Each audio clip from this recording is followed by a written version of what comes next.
ত্রয়োদশ জাতীয় সংসদ নির্বাচনকে সামনে রেখে এবং গণভোটকে সামনে রেখে আমরা আজকে জাতীয় নাগরিক পার্টি এনসিপি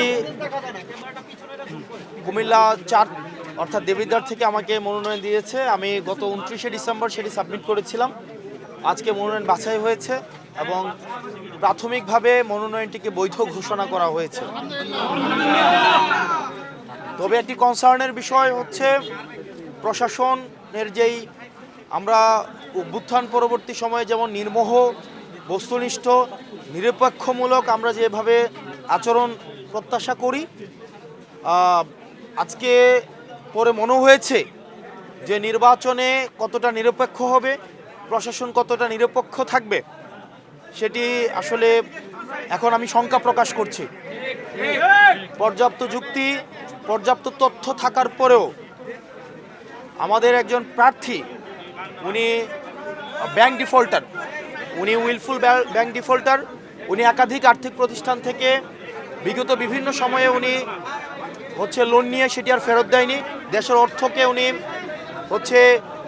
তছরুফ করেছেন এবং ব্যাংক ডিফল্টার হওয়া সত্ত্বেও উনি সেটিকে এই তথ্যটি যখন গোপন করে এবং হাইকোর্ট স্টে দেওয়ার তথ্যটি যখন গোপন করে এটি ব্যক্তিগত তথ্য গোপনের পর্যায়ে পড়ে এবং আমাদের নির্বাচনী আচরণ যে বিধিমালা রয়েছে সেখানে স্পষ্ট উল্লেখ আছে কোনো প্রার্থী যদি ইচ্ছাকৃতভাবে তার তথ্য গোপন করে হলফনামে উল্লেখিত, তাহলে সেটি তার প্রার্থিতা বাতিলের যে বিধান রয়েছে। কিন্তু আমরা দেখতে পেয়েছি প্রশাসনের কাছে আমরা পর্যাপ্ত তথ্য প্রমাণ এবং যুক্তি উপস্থাপন করার পরেও সেখানে প্রশাসন কতটা নিরপেক্ষ আচরণ করতে পেরেছে সেটি আসলে প্রশ্নবিদ্ধ।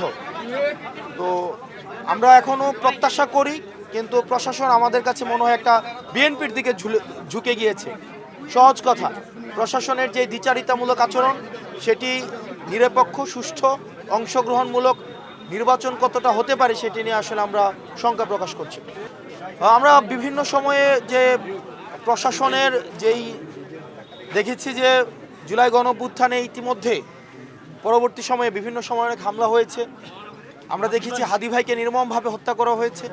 স্পষ্টভাবে প্রমাণ থাকা সত্ত্বেও আমরা এখনো পর্যন্ত দৃশ্যমান কোনো ধরনের ব্যবস্থা নেয়নি।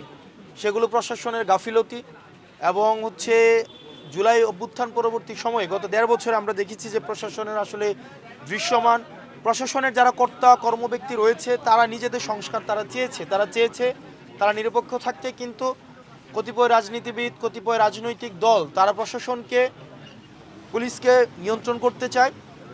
সেই জায়গা থেকে পুলিশ কমিশন, অ্যাডমিনিস্ট্রেটিভ কমিশন গঠন হলেও সেটা এখনো পর্যন্ত আলোর মুখ দেখতে পায়নি। তো এই নির্বাচনের মধ্য দিয়ে প্রশাসন আসলে কতটা সংস্কার হয়েছে বা হয়নি সেটির আসলে বহিঃপ্রকাশ ঘটবে।